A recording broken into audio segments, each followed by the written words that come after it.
Good evening and welcome to the WDSU News Hot Seat. I'm Travers Mackle. Tonight we're talking the federal government shutdown, and here to speak in depth about that is Republican Whip, Minority Whip from the House of Representatives, Steve Scalise. First off, thanks for being here. Great to be with you. Let's just jump right into it and talk about some tweets that you've put up recently and how you feel the Democrats are to blame for the shutdown. I'm going to read this.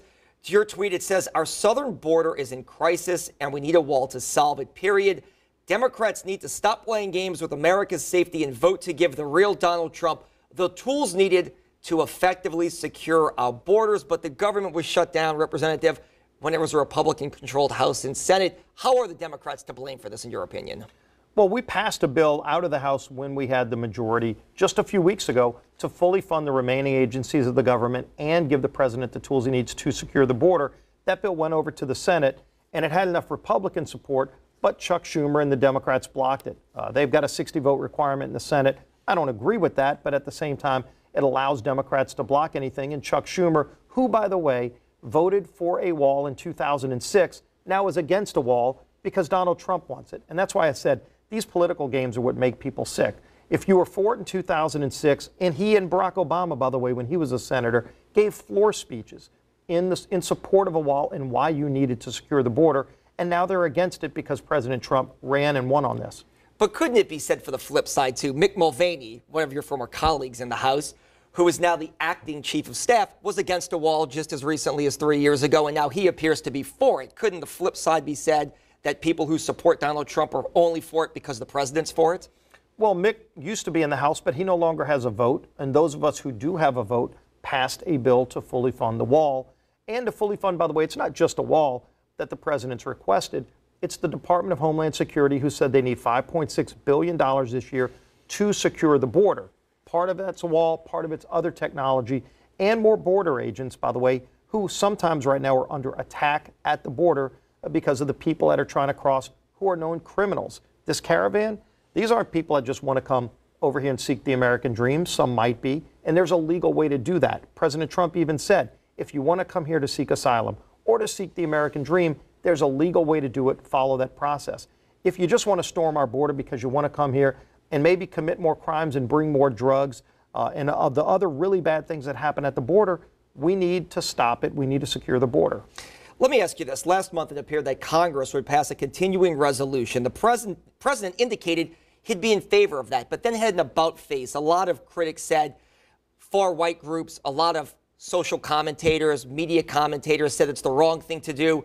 Did he cave to pressure from the far right and from political commentators saying, hey, look, I'm not in favor of this continuing resolution anymore? No, what the president has said all along is he wants to secure the border. And again, he ran on building a wall and securing the border. And last year, we had another one of these budget impasses, by the way. People soon forget that a year ago when the president signed the omnibus spending bill, which funded the rest of government for the rest of the year without money for the wall, the president said he's not going to do this again. So he's been clear for over a year now. We've got to get a resolution to this problem. It didn't happen last year. It's finally come to a head.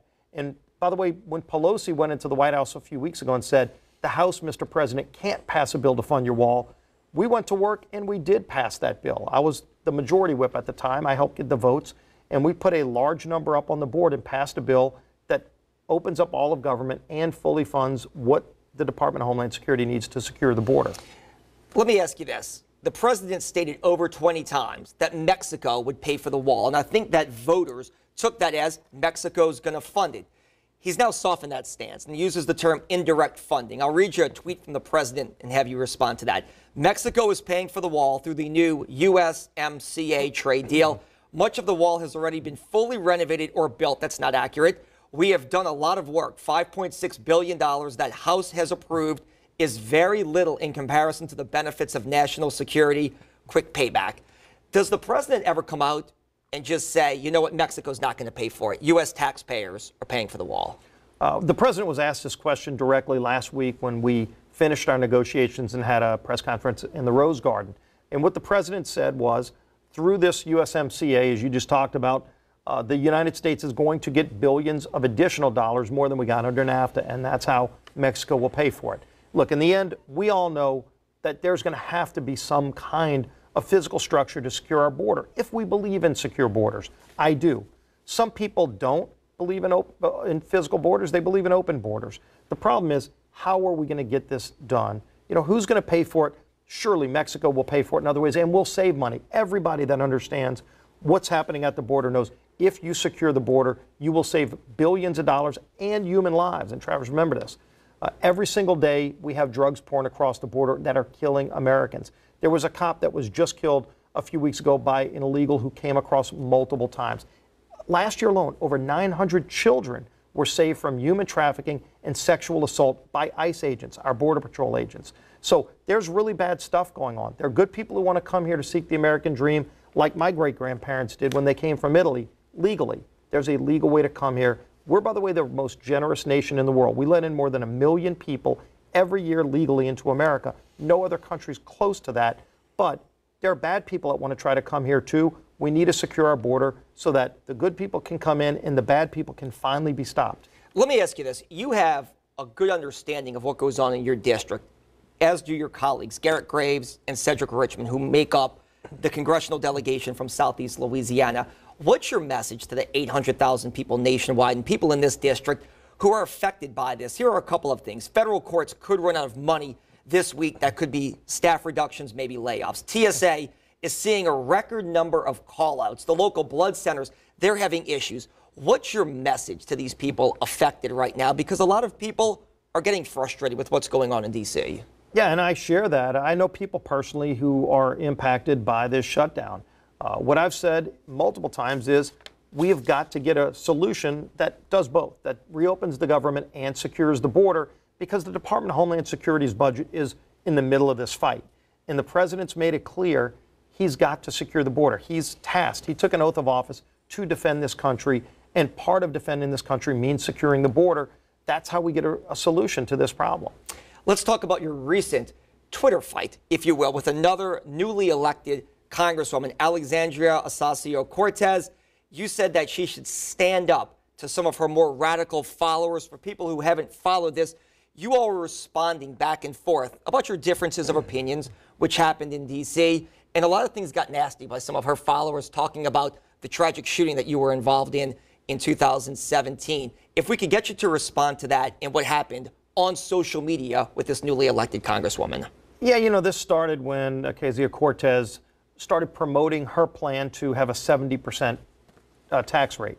So she wants to confiscate 70% of your money if you're a taxpayer. I think that's crazy. I think surely it's part of the socialist agenda, but I'm for lower taxes. And I pointed out to her, when we cut tax rates, we got our economy moving again to the point where there are more job openings and people looking for work. Wages are up for hardworking families.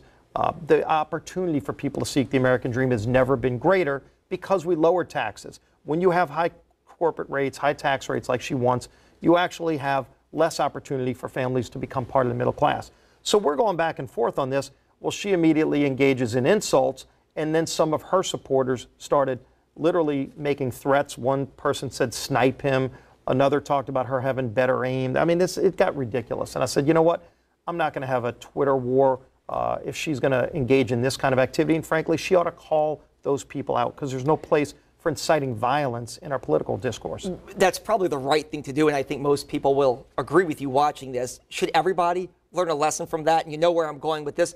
The president incites fights on Twitter. Her followers clearly did. Could people all clean up their use of social media, because it's just becoming sometimes of a dark place that we live in now, and people have a voice and people are getting very nasty on social media, including elected officials? Well, the president doesn't incite physical violence. Right. Obviously, he's got a different approach on Twitter. But in the end, we can all look at how we can do a better job of having more civil discourse. We can all disagree with each other on issues. Nobody agrees with everybody that they like, even on every issue.